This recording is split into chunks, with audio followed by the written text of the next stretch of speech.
Hey traders, this is Ron Haight at Market Tamer. Happy Sunday. Hope you guys are doing great. As always, nothing in this presentation shall constitute a recommendation to buy or sell any security. Trading stocks and options involves risk, and specific financial issues shall always be addressed with your financial advisor.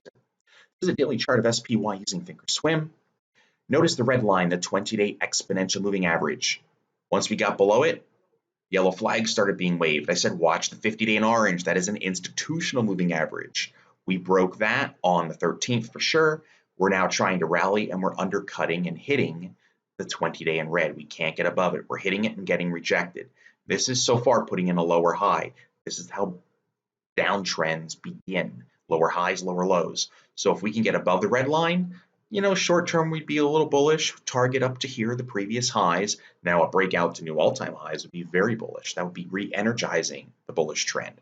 As of right now, we broke a key support level in the 20-day, broke a big one in the 50-day, and now we can't seem to get above, and we're starting to finish near the lows of the day. Not a good sign if you're a bull. So caution on the daily charts walking into this week. It's going to be a similar story when we look at the DIA, diamonds, and the Qs.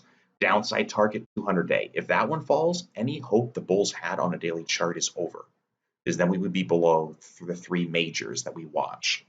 And downside targets would break the 200-day. Yeah, there's a little swing low here, but down here is the big prize. We could use fibs and things like that, in the interim, but watch that 200-day. So I could set an alert at 275 on SPY. We closed below there. I want to know about it. Here's the diamonds, the DIA. Again, we zoom in. They broke the 20-day, the 50-day, bounced off the 200-day on the 13th. And look where we're rallying, right into the underside, the underbelly of the 20-day EMA in red and the 50-day institutional moving average. We now have a lower high. We break the 200-day support back down to the December lows, just like SPY. We take a look at the Qs. Go ahead and zoom in. Break moving averages, rally up, and we run right into resistance, and we close near the lows of the day. This also is bearish action. We have a lower high. We break this low, we come right back down to the 200-day. Break the 200-day, yeah, things could get dicey pretty quickly. That's why, again, alerts at that 200-day moving average. We get below there, the daily charts go bearish, and at that point, that's the last straw for me to want to consider some protection if I had owned some of these stocks. Because below there, it's technically you have nothing left as a bull. Now, if I switch to weekly charts, check this. So this is going to be 2-year, and I'm going to change this chart to W for weekly. Look where we sit. We're still above the 20 period, which is the 20 period weekly. That red line, instead of being a 20-day, it's now a 20 period on a weekly basis. We're still above it. So while the daily charts are starting to show weakness, which they are, we broke through moving averages, we came back underneath them, tried to get above them, rejected, and now we're rolling over. So dailies are turning. This is a big yellow flag, but the weeklies on the Qs still holding up. How about the SPY? Still holding up. We closed above the red line. How about the DIA? Barely above the red line. So here's what I would do. If we get below the red line on the weekly basis, which is going to take all of this week's price action, bad sign. We get below the 50 period on the weekly, even worse. When both the daily and weeklies look bearish, that's a bad thing for the bulls, good thing for the bears. Just like when both daily and weeklies are above the moving averages, good thing for the bulls.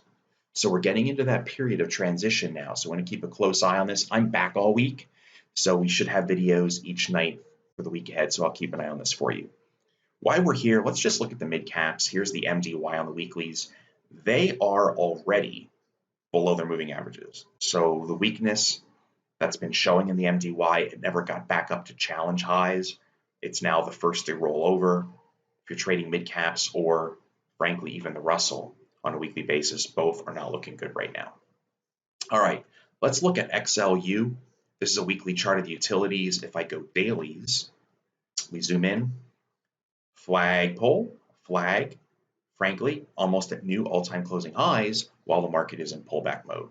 Same thing for XLP, which are the consumer staples. Set a new all-time high on Thursday, hanging up there Friday, looking very good.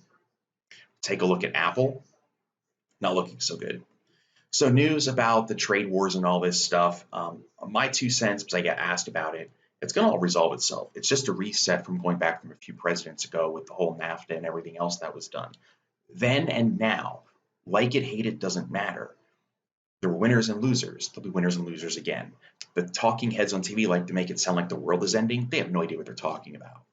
So regardless of opinion, politics, whatever, or maybe how it affects me or you personally, for example, from a trading perspective, blinders go on and we trade what we see, not what we think, right? That's so, so important. Remember how they tanked the market into December on a trade war. Then we rallied. Now they're using it again. Just go with how the stocks are currently reacting. And what does that show us? Apple's breaking down. It's hitting its 200-day moving average. It can't get above it. This is bearish. Whether you think it's bullish or bearish for Apple, what are the traders doing? They're selling. Maybe if you're a long-term investor, you think this might be a fantastic buying opportunity. That might be the case, or it's maybe worth considering. But if I'm trading Apple, I need to protect a put right now. We're below all the moving averages. Volume's rising. If we regain these moving averages, then maybe I don't need to protect a put, and that's how I love to teach it. Here is Google. Stock ran up into earnings, it gapped lower, broke the 200-day, then we had a big reversal on Wednesday, right into the 20-day, and we're rolling over. So technically, on a daily basis, Google here is still bearish. Amazon, another bellwether, holding up quite well, bottom of the 13th, just like the markets, got back above the 20-day and gave some back on Friday.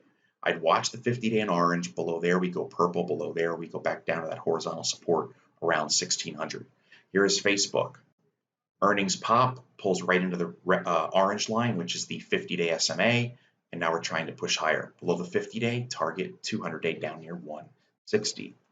SFLY is a seasonally bullish stock this time of year over the next couple of weeks and more. And look what's happening.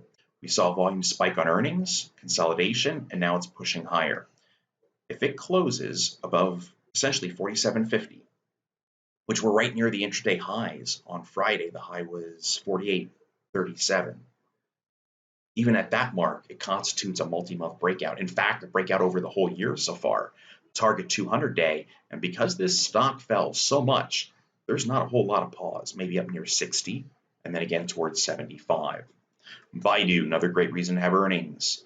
Stock got pretty much trounced on Friday down at 128, big haircut. Even though the volume was huge, there's no hammer. It actually finished near the lows of the day. This thing is still bearish. YETI rolled over on Friday, broke below some support at 27.50.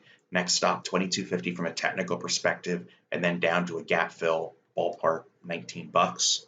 And then John Deere, also earnings related, it was down on Friday. In fact, I'm going to have to go out 2 years on DE.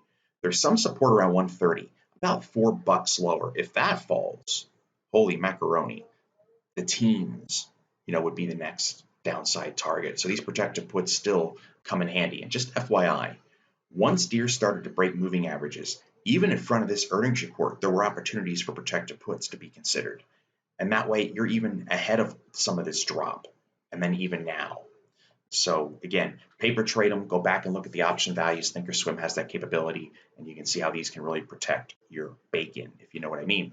So that's it, gang. Again, recap on a daily basis on the S&P.